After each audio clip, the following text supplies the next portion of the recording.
जरा western UP का रुख करते हैं। अजीत, माफ कीजिएगा, बार बार उनके पिता का नाम आता है जबान पर। जयंत चौधरी जो है अभी आ गए हैं भारतीय जनता पार्टी के साथ।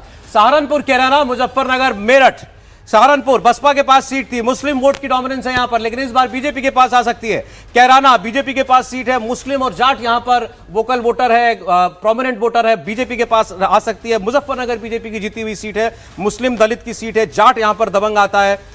मेरठ की अगर बात करें तो वेस्टर्न यूपी की बहुत हाई प्रोफाइल सीट है, मुस्लिम और जाट कॉम्बिनेशन, और अंतर केवल 5000 वोट का था। जीती थी भाजपा, लेकिन केवल 5000 वोट से यहां पर जीती थी। तो यहां पर भी एक सीट जो सहारनपुर बसपा के पास थी वो जीतती हुई इस वक्त दिखाई दे रही है भारतीय जनता पार्टी। और ये सहारनपुर अब कांग्रेस को मिल रही है। कांग्रेस यहां से चुनावी मैदान में है और फिर से इमरान मसूद की चर्चा होने लगी है। हालांकि इमरान मसूद अपने बयानों की वजह से चर्चा में रहे और उन्होंने कांग्रेस का अच्छा खासा नुकसान किया था, लेकिन ये सीट भी, यानी जो बसपा के खाते में सीट थी, वो सीट भी भारतीय जनता पार्टी जीत सकती है। और इसी के साथ टैली बदल गई है। 74 पर पहुंच गई भाजपा की।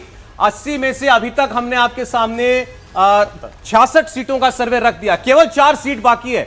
74 सीट भारतीय जनता पार्टी पहुंच चुकी है, यानी अपने 2014 की परफॉर्मेंस से भी ज्यादा सीटें निकल गई यूपी में बीजेपी को मिलती हुई दिखाई दे रही हैं। 71 और प्लस 2 73 सीट भाजपा को 2014 में मिली थी। अभी 4 सीट खुलना बाकी है और बीजेपी का स्कोर कार्ड ओपिनियन पोल के मुताबिक 74 पर पहुंच चुका है, यानी 75 के पार जाना बहुत मुमकिन दिखाई दे रहा है इस वक्त बीजेपी के लिए। 4 सीटें केवल बाकी हैं और इन चारों सीटों में से भी कोई सरप्राइज जो है वो नहीं है बहुत ज्यादा, लेकिन मतलब 75 पार भाजपा जा रही है। इसमें चारों जो सीटें हैं, इसमें गाजियाबाद रिकॉर्ड मार्जिन वाली है, गौतम बुद्ध नगर बहुत जबरदस्त दिखा दीजिए।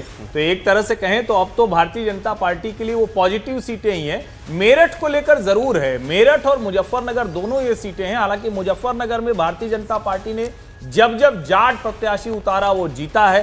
क्या इस बार करेंगे, क्योंकि कम वोट से जीते थे मुजफ्फरनगर में, और मेरठ में भी